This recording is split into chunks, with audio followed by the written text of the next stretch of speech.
امروز می‌خوایم در مورد عجیب‌ترین کشور دنیا صحبت کنیم. کشوری که انگار دورش رو دیوار کشیدن و هیچ ارتباطی با دنیای بیرونش نداره. کشوری که نه اینترنت وجود داره و نه اجازه استفاده از لپتاپ رو دارن. حتی انتخاب مدل موهاشون هم به دست خودشون نیست. به احتمال زیاد حدس میزنین کدوم کشور رو دارم میگم.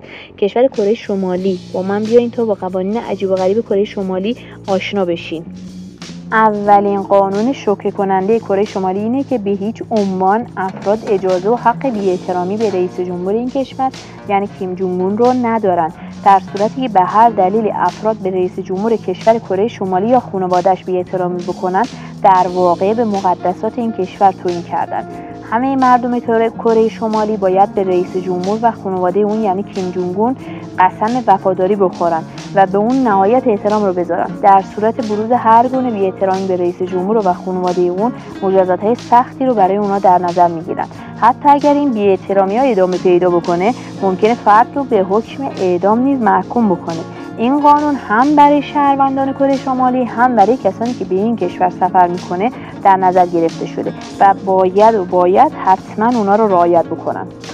یکی دیگه از قوانین عجیب کره شمالی که هر شب اتفاق میفته قطع شدن برقه. این قانون فقط به خاطر این در نظر گرفته شده که این کشور با مشکل کمبود انرژی مواجه است.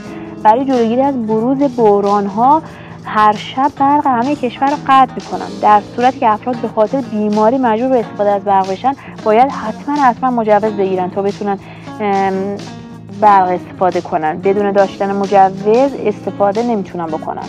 قانون بعدی قانون مجازات 3 نسله. موضوع عجیب غریب دیگه که در کره شمالی دیده میشه اینه که اگه شخصی به یه جرمی مرتکب بشه، عواقب خیلی بدی هم داشته باشه، خودش به تنهایی مجازات نمیشه. در مقابل علاوه بر خود فرد، پدر، مادر، پدر بزرگ، مادر بزرگ، فرزند و غیره مجازات میشن. حالا اگه میخواین ادامه ویدیو رو ببینید، لطفاً ویدیو رو لایک کنید و زنگوله رو بزنید تا عضو کانال ما بشید. این قانون به این دلیل در نظر گرفته شده که افراد از انجام جرم بپریزند، خود و خانواده‌شون هم در امان باشن. البته همین موضوع تا حد خیلی زیادی باعث شده که از بروز جرم‌های خیلی سنگین در کره شمالی جلوگیری بشه. یه قانون دیگه هست که خیلی شوکتون میکنه. قانون ممنوعیت آهنگ و فیلم‌های خارجی. قانونی که واقعاً مسخره است. در این کشور مردم حق گوش دادن به آهنگ‌های خارجی و تماشای فیلم‌های بجز فیلم‌های کره شمالی رو ندارن. گوش کردن به موزیک خارجی و تماشای فیلم‌های خارجی در کره شمالی به طور کامل غیرقانونی محسوب میشه.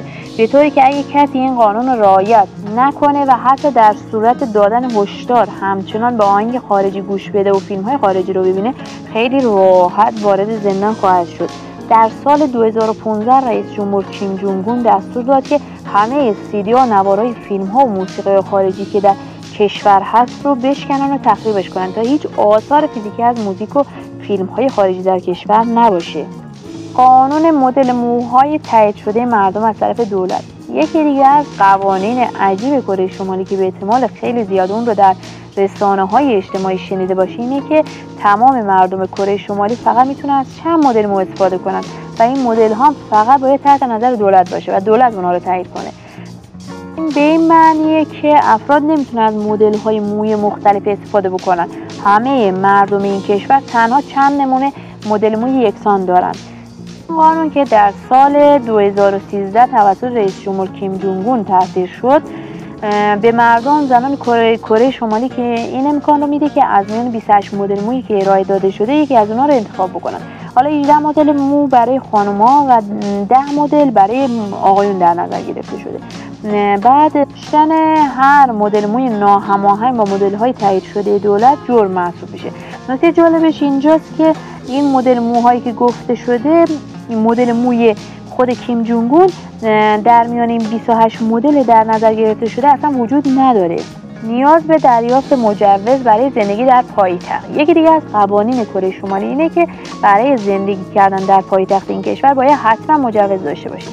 دلیل این موضوع هم اینه که کیم جونگ اون معتقده که افراد موفق و ثروتمند فقط در پایتخت زندگی بکنن. به همین دلیل کسایی میتونن در پایتخت زندگی کنن که این شرایط رو داشته باشن تا بتونن مجوز مورد نیاز رو بگیرن. البته گردشگرا و توریستایی که میان میتونن بدون مجوز اقامت پیدا بکنن. یکی دیگه از قوانین عجیب غریب کره شمالی اینه که هر گونه آیفون یا لپتاپ یا وسیله الکترونیکی دیگه از این مدل برندها باشه ممنوعه. شهروندان این کشور میتونن از تعداد بسیار کمی از این برندهای لوازم الکتریکی استفاده بکنن و این موضوع تا حد خیلی زیادی به خاطر قوانین و سیاست‌های دولت در نظر گرفته شده و افراد نمیتونن از هر برندی که بخوان لوازم الکتریکی تهیه بکنن و با خودشون به همراه داشته باشن. ممنوعیت تماس بین‌المللی. شهروندان کشور کره شمالی نمیتونن با افراد در کشور خارجی تماس بین‌المللی داشته باشن.